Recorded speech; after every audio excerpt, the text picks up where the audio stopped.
Fieste Sport. Mesdames et messieurs, bonjour, salut les amis, j'espère que vous allez bien. Bienvenue à la chaîne Ibra Show TV.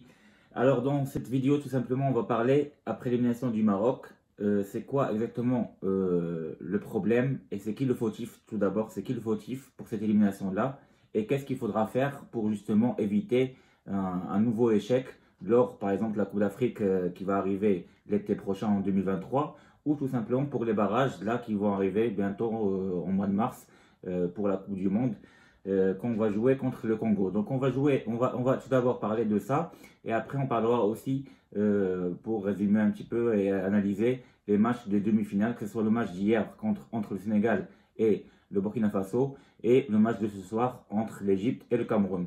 Alors commençons par le Maroc. On a tous vu qu'il y a eu pas mal de problèmes, tout simplement du coaching de Vaïd. Tout le monde est d'accord avec moi et avec pratiquement avec pas mal de gens. Le fait qu'il a fait rentrer Mounir Haddadi, Barkouk et le fait qu'il n'a pas fait jouer Ryan Maillet, etc. Qu'il y avait pas mal de problèmes de coaching et surtout le fait de sortir Boufal à la 62e minute. Tout le monde était d'accord avec moi. Et le fait qu'on a vu que Vaïd, c'était un coach qui n'était jamais sûr de ce qu'il fait comme choix, parce que tout simplement, pendant des mois et des mois, depuis qu'il a pris la sélection marocaine, il n'arrêtait pas de changer la sélection à chaque match. À chaque match, il y a une nouvelle tactique et une nouvelle sélection.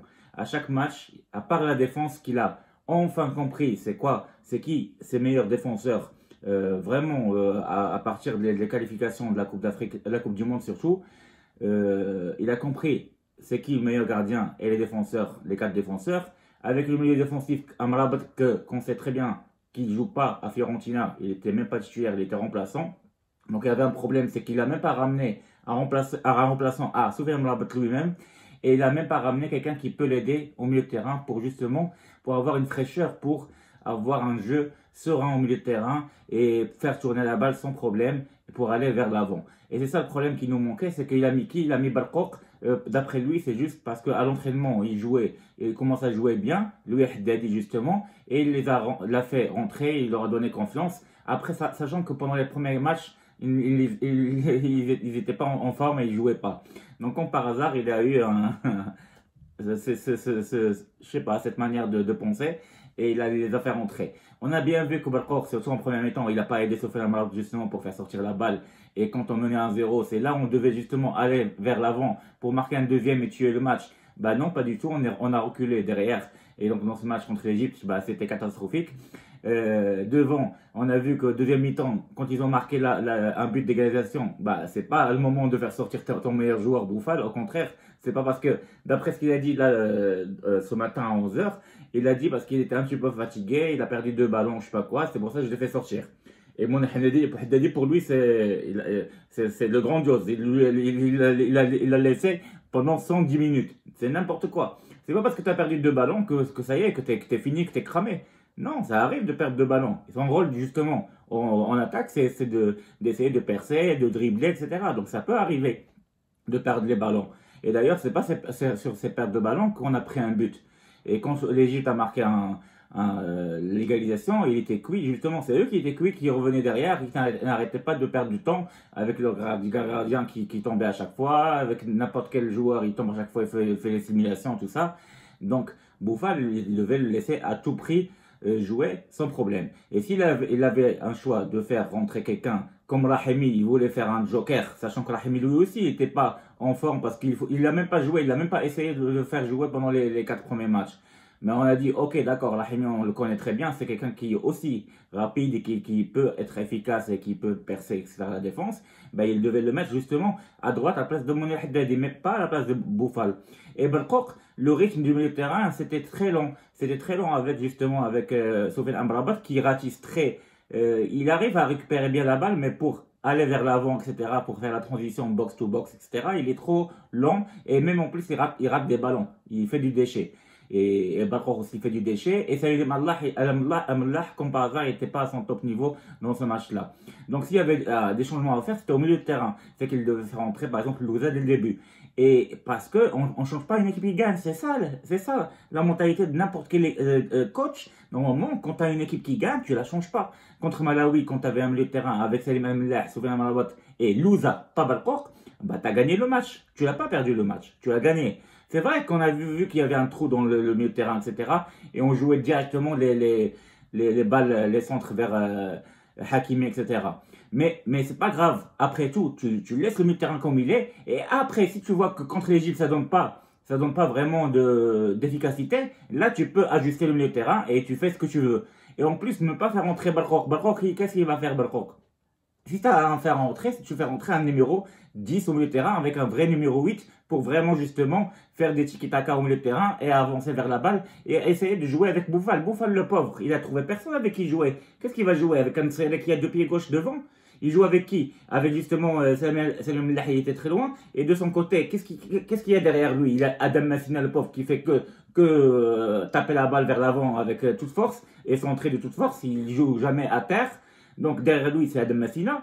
Devant, il y a Msere qui a deux pieds gauche. Et à côté de lui, il y a comment il s'appelle, Barkok. Donc avec qui tu veux que Boufal il fasse jouer et pour qu'il monte tout seul? Le pauvre, il était esselé, donc c'est normal qu'il va dribbler un petit peu tout seul et il va aller tout seul. Et donc c'est pour ça qu'il perd la balle. Mais tu ne le fais pas sortir. C'est notre meilleur joueur, clair et net. Maintenant, après la fin du match, donc on a vu, donc maintenant tout simplement, donc la faute de cette défaite, c'est l'expérience de l'Égypte, parce que eux, avec les joueurs qu'ils ont, ils savaient comment simuler, etc. Et on a vu leur staff technique, comment ils sortent, ils gueulent, etc. On dirait que ça joue dans la rue, dans les je sais pas quoi. C'était vraiment n'importe quoi. Alors que nous, on essaye d'être calme, je sais pas, et voilà. Donc, on n'a même pas compris qu'est-ce qu'il faisait Hadji pour essayer. Est-ce qu'il pouvait donner un ordre, pas d'ordre, mais juste conseiller Vaïd pour ces changements? Non, on a compris. Apparemment, tout le monde a été surpris du fait que voir Boufal sortir. Mounir Haddadi joue tout le match 110 minutes, alors que peut-être qu'il a donné un tout petit peu des solutions offensives au début, mais pas pour 110 minutes. Non, c'est Ryan Maillet qui devait jouer, c'est clair et net. Bref, le coaching, c'est ça. Pour nous, c'est la cause vraiment de notre défaite. Qu'est-ce qu'il faut faire vraiment maintenant? Est-ce qu'on va éjecter Vaïd, etc. Moi, j'étais pour l'éjecter, etc. Et voilà, sur le fait que j'étais énervé, tout ça, normalement, il faut l'éjecter parce qu'on n'a pas vu franchement, un jeu, tout simplement, un jeu du Maroc parce qu'on a perdu l'identité marocaine dans le jeu offensif et dans la manière comment on fait tourner la balle, tout simplement, ça on l'a perdu. Et normalement, on joue avec la manière et en plus avec les buts. On a perdu l'efficacité devant les buts et on a perdu aussi notre identité de jeu, qui est à la portugaise ou à la brésilienne ou à l'italienne, comme vous voulez, mais en tout cas, avec un petit tiki-taka, en tout cas, qui est offensif et qui n'est pas neutre, pas avec... Voilà, donc comme on a perdu ça, on voulait l'éjecter. Et en plus, avec cette défaite-là qui nous a fait, qui était amère, le fait qu'on est éliminé en quart de finale, alors qu'on aurait pu aller vers vraiment loin, très loin, et sachant qu'il n'a pas ramené Ziyech, notre meilleur joueur, plus Mezraoui, plus on peut parler même de Halish et de Hamdullah, etc. Donc là, il y a un problème. Il y a un problème, maintenant on voulait l'éjecter, mais le problème c'est que dans un mois, même pas, on aura un match très très compliqué pour la qualification à la Coupe du Monde contre le RDC, contre la République démocratique Congo. Donc, il y a 70% des gens qui disent bah il ne faut pas tout de suite maintenant toucher à Vaïd, parce que sinon on a déjà un groupe qui est soudé et qui se comprennent entre eux, et si on change l'entraîneur, etc., peut-être qu'il y aura un problème, on ne saura pas comment faire pour jouer ce match-là. Donc peut-être je serais aussi d'accord peut-être de laisser Vaïd un petit peu, mais sauf qu'à condition qu'il ramène Ziyech et Mezraoui à 100%. S'il ne les ramène pas, s'il n'y a pas une réunion avec Fawzi Rja à la direction de voilà, la Fédération Royale Maroc du football, voilà, donc le directeur, il faut le ramener, il faut dire qu'il faut ramener Ziyech, Mzalaoui, etc. et régler le problème, parce qu'il avait dit qu'il l'a déjà pardonné 2 fois ou je sais pas quoi, mais si ça se trouve, c'est déjà pour rien du tout, c'est des trucs de rien du tout, comme Mzalaoui pour le fait de ne pas avoir bu de l'eau, ou je sais pas moi, pour le fait qu'il n'a pas serré bien ses lacets de chaussures. Ça se trouve, c'est des choses de débiles, franchement de débiles. Donc vraiment, il doit ramener Ziyech, il doit retourner à l'équipe nationale avec Mzraoui. Et là, on peut lui pardonner pour qu'il nous fasse justement qualifier à la Coupe du Monde. Et après une fois qu'on est qualifié, là, on aura 6 mois, beaucoup plus. On aura même 8 mois d'ici décembre pour la Coupe du Monde. Et là, on va l'éjecter. Là, pour moi, c'est sûr certain qu'on doit l'éjecter juste après le mois de mars. C'est-à-dire en avril, on doit commencer à chercher un vrai coach. Soit local, comme un Mouta. Pour moi, il est bien un Mouta. L'échec qu'il a eu en Coupe d'Arabe, ça n'a rien à voir avec lui. C'est les joueurs qui n'ont pas réussi à avoir confiance en eux quand il y avait un derby contre l'Algérie. Mais un Mouta, c'est un très bon coach. Un Mouta, ou revenir à Zeki, pourquoi pas Zeki, mais pour moi, un Mouta, c'est mieux. Ou trouver un coach international, un Italien, je sais pas, un Marcelo Lippi ou un Laurent Blanc ou Zinedine Zidane carrément. Il veut prendre les Bleus, mais les Bleus, ils sont pris par Deschamps. Je sais pas moi, prendre n'importe quel, un grand. Quand tu donnes déjà 100 000 euros par mois, ou je sais pas, entre 60 000 et 100 000 euros par mois à un coach, bah, t'as qu'à prendre un vrai crack dans ce cas-là. Un vrai crack, il va te ramener de vrais joueurs et il va avoir aucun problème avec les stars. Tu prends un vrai crack, un secteur italien ou espagnol ou argentin ou etc. Tu le ramènes et tu n'auras aucun problème pour manager une équipe internationale qui joue bien au foot.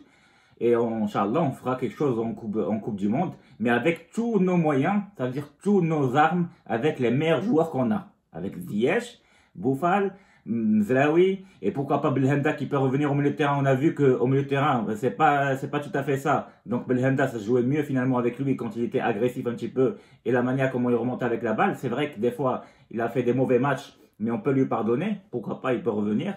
Donc voilà, donc il faut revoir un petit peu l'effectif, quelques cas, le retour de quelques joueurs et composer une vraie sélection qui peut déjà partir avec, qu'on peut partir avec la Coupe du Monde et pourquoi pas après pour la Coupe d'Afrique 2023 faire quelque chose, pourquoi pas, parce qu'après tout maintenant on est vraiment, c'est un échec encore. Qu'est-ce qu'on a? On a une Coupe d'Afrique en 76, on a 3 demi-finales en 80, en 86 et en 88. Et on a une finale en 2004. Donc c'est ça notre palmarès. Si on parle juste de l'équipe A, avec la Coupe arabe en 2012. Si on parle avec l'équipe B, l'équipe A', il y a le Chan en 2018-2020. Et si on rajoute les qualifications Coupe du Monde, c'est vrai, on a 5 qualifications Coupe du Monde, plus le barrage en 62 quand on a perdu contre l'Espagne, ce qui montre que comme quoi on était les meilleurs en Afrique. C'est comme si c'était une Coupe d'Afrique, mais les gens ils comprennent pas ça. Pour eux, Coupe d'Afrique c'est différent que les qualifications Coupe du Monde. Même si à l'époque, pendant 2 ou 3 fois, on a été qualifié en Coupe du Monde et on était les seuls qualifiés. Pour eux, c'est pas une Coupe d'Afrique. Pour eux, tu étais qualifié en Coupe du Monde, c'est tout, point barre. Donc dans ce cas-là, il faut, prendre la Coupe d'Afrique, enfin, une deuxième Coupe d'Afrique, pourquoi pas, avec un vrai sélectionneur, mais pas un Behloul de 70 ans, malheureusement. Voilà, donc pour parler du Sénégal, contre Burkina Faso, ils ont fait un très très bon match hier, le Sénégal. En première mi-temps, c'était équilibré, mais en deuxième mi-temps, ils ont tout fait pour tuer le match. Ils ont marqué un deuxième but. Les autres, quand ils sont revenus à 2-1, comme par hasard, après, ils ont laissé leur dos vide parce qu'il restait plus de temps. Et Mané, il a tué le match. Sadio Mané, il a fait un très grand match pour moi. Au début, il n'a pas fait une grande canne, mais hier, il était présent avec sa passe décisive et surtout son but à la fin du match pour tuer le match 3-1. Bravo Sénégalais, nos frères sénégalais. C'est vrai que vous avez eu de la chance un petit peu pour cette canne parce que vous n'avez pas rencontré une grande nation de football. Vous n'avez rencontré ni le Maroc, ni le Nigeria, ni la Côte d'Ivoire, ni la Tunisie, ni personne. Vous avez rencontré que le Cap-Vert, la Guinée équatoriale et comme par hasard Burkina Faso pour arriver en finale. C'est comme ça, c'est le destin. Vous arrivez en finale pour enfin avoir un défi, soit contre l'Égypte au Cameroun, si vous voulez remporter la Coupe d'Afrique pour une fois, parce que vous avez déjà fait deux finales perdues. Maintenant, on va voir si vous allez gagner cette Coupe d'Afrique, parce que le parcours il était plus ou moins facile. Voilà, donc on va voir ce soir l'Égypte et le Cameroun qui va gagner. En tout cas, je pense que le Cameroun chez eux, ils vont un petit peu secouer les Égyptiens, mais l'Égypte avec l'expérience qu'ils ont, on ne sait jamais. En tout cas, hard luck au Maroc et on verra bien qui va gagner ce soir-là et on verra le match de la finale ce dimanche-là pour connaître le vainqueur de la Coupe d'Afrique 2022. Et je pense que je vous ai tout dit, j'espère que cette vidéo vous a plu. Je vous dis à très bientôt les amis. Merci de me laisser en commentaire qu'est-ce que vous pensez du fautif par rapport à l'élimination de la coupe du Maroc, de la Coupe d'Afrique. Et voilà, je vous dis à bientôt. Au revoir.